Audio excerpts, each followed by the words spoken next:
gente, aqui é o Neto, esse aqui é o canal Mil Páginas, e hoje a gente vai conversar um pouquinho sobre as minhas primeiras impressões com relação ao novo mangá do Kishimoto, o mesmo autor de Naruto. A gente vai falar hoje então sobre Samurai 8, The Tale of Hachimaru, ou se sair no Brasil vai ser Samurai 8, o conto ou a história do Hachimaru. É bem diferente de Naruto e é bem similar a Naruto. É bem curioso porque ele está aproveitando o conhecimento que ele tem de storytelling, né, de desenvolver histórias que claramente serão bem longas, como se fosse baseado em três coisas: divindades, samurais e tecnologia. O Kishimoto, ele está trabalhando junto com um antigo assistente dele, que é o Akira Okubo.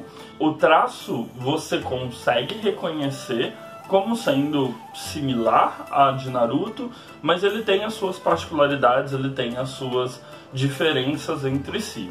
A gente já começa a história com algumas páginas coloridas, bem bonitas por sinal, de duas deidades conversando sobre a Caixa de Pandora. O que é bastante engraçado é que eles falam sobre 7 chaves que abririam a Caixa de Pandora. Seria necessário alguém reunir essas 7 chaves para abrir essa caixa.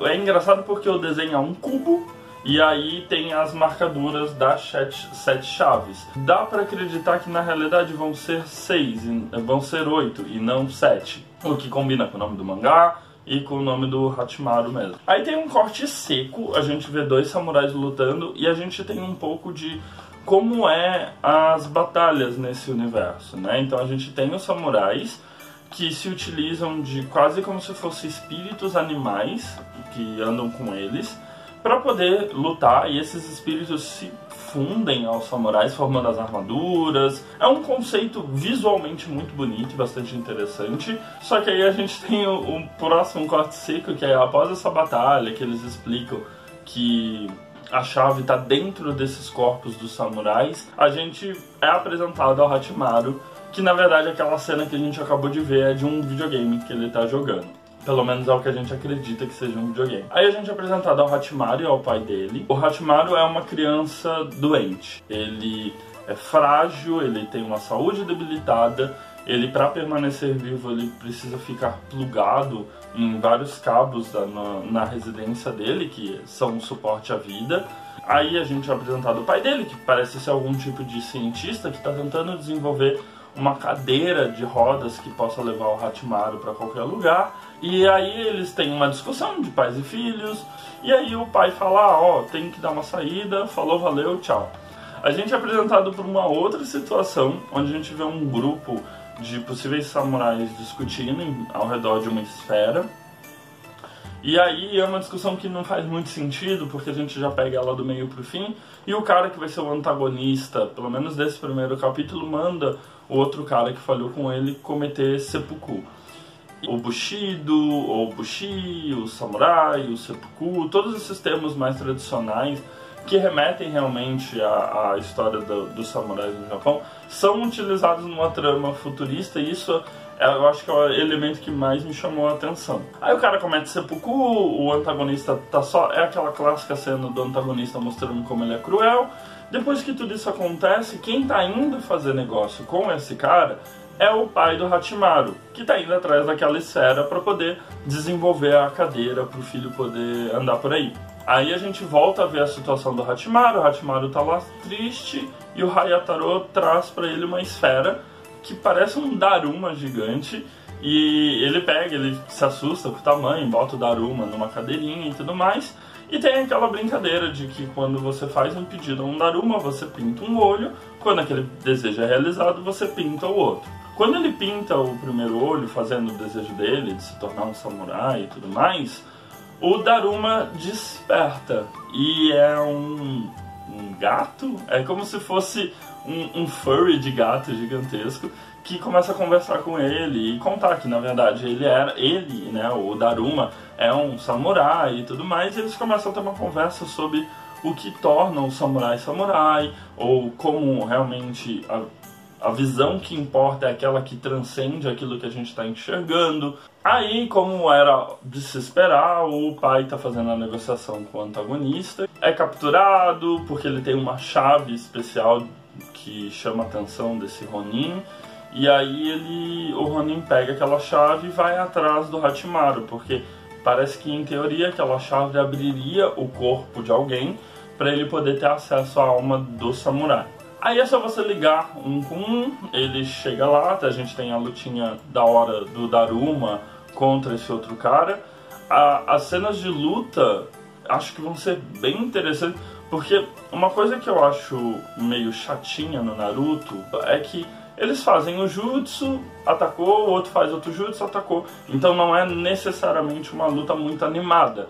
Já no Samurai 8, pelo visto, como é uma luta de espadas realmente, que eles vão dar truques e tudo mais, vai ser mais animado, vai ser mais visualmente mais interessante. O Daruma é acertado pelo Ronin, e aí o Hachimaru fica à mercê do Ronin. Aí eles estão conversando, o Ronin explica pro Hachimaru que aquela chave que ele está segurando abriria o coração do Hachimaru e ele conseguiria pegar a espada lendária, uma alma lendária de samurai que formaria uma espada, né? E em troca do Hachimaru permitir ele fazer isso, ele libertaria o pai do Hachimaru. Momento emocionante, o Hachimaru faz um discurso bonitinho sobre amar o pai dele e tudo mais, e o Hachimaru permite que o cara abra teu coração e ele próprio comete seppuku. Só que é óbvio que a história vai se tornar um shonen, então o incrível poder do protagonista ocorre. Na verdade, aquela esfera que o pai dele estava negociando era quase como se fosse um tipo de, não um altar, mas alguma coisa meio criogênica, que dá um novo corpo cibernético pro Hachimaru, e ele agora é saudável e tem um corpo de androide para ser um samurai de verdade. Eles falam que aquela esfera e aquilo que aconteceu com o Hachimaru foi graças à bênção do deus guerreiro, e é bastante engraçado porque a gente que conhece a obra do Kishimoto sabe que esses elementos que ele vai abordando posteriormente são trazidos à tona. É bem legal, o espírito animal que vai acompanhar o Hachimaru é o Hayataro e dá uma forma energética pra ele, bem bonita. E aí eles vão lutar e tudo mais, é muito bonita. Eu gostei bastante no quesito luta, realmente luta de samurai é sempre muito legal. E aí acaba o primeiro capítulo. Eu gostei, eu acho que vai ser interessante. Eu gosto como o Kishimoto foi pra uma coisa não tão diferente do que ele sabe fazer, mas com uma temática completamente diferente. Não dá pra saber se eu vou gostar tanto dos personagens assim, mas você já consegue reparar que o Daruma vai ser o tipo o Kakashi, que é aquele personagem que todo mundo gosta. E na verdade o que eu achei mais interessante realmente foram essas interações e o fato de que o Daruma sabe que ele precisa reunir as 7 chaves. A série, pelo visto, vai ter grandes plot twists, tanto pelo modo como, pelo menos no jogo que a gente acompanha logo no início, as chaves são as almas, né? Então a espinha, porque eles explicam que é um corpo biomecânico e que, na verdade, a memória da pessoa que habita aquele corpo de samurai está dentro da medula dela, como se fosse. E que as chaves seriam aqueles pedaços de medula. Então provavelmente vai ter algum momento de grande sacrifício de todo mundo, talvez. Mas geralmente eu gosto dessas tramas de temos que encontrar X fulano para fazer X coisas. Eu geralmente acho bastante interessante, porque tem uma linha narrativa aí bem clara do que vai ocorrer. O traço é bonito, a luta é bonita, você reconhece o traço do Kishimoto, mas é algo diferente. E eu fico aliviado do protagonista não se parecer com Naruto ou nenhum dos personagens de Naruto. Então, onde que vocês podem acompanhar? Ele está saindo simultâneo no Japão e no resto do mundo através do Manga Plus, que eu já fiz vídeo, deve estar aparecendo um cardzinho aqui para você acompanhar como funciona. E pelo que deu a entender, os episódios vão ser todo domingo. Então agora no dia 19 já tem o segundo capítulo, que vai dar continuidade, provavelmente eles vão apresentar novos elementos do mundo. Esse primeiro capítulo tem 75 páginas, eu achei um volume bom de páginas, porque dá para te dar bastante contexto e tudo mais. E é isso, acho que a gente vai demorar ainda pelo menos uns 50 capítulos para poder ter uma opinião formada, mas eu acho que eu tô empolgado.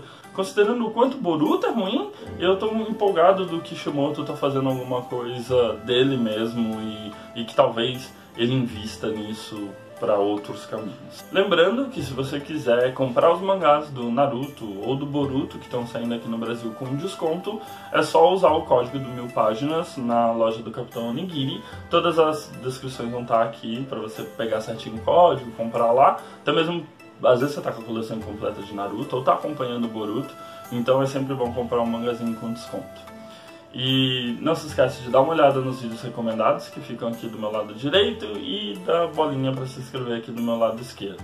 Não esquece de deixar os comentários se você já leu ou se você pretende ler. E de mais ou menos é isso. Beijo grande, tchau!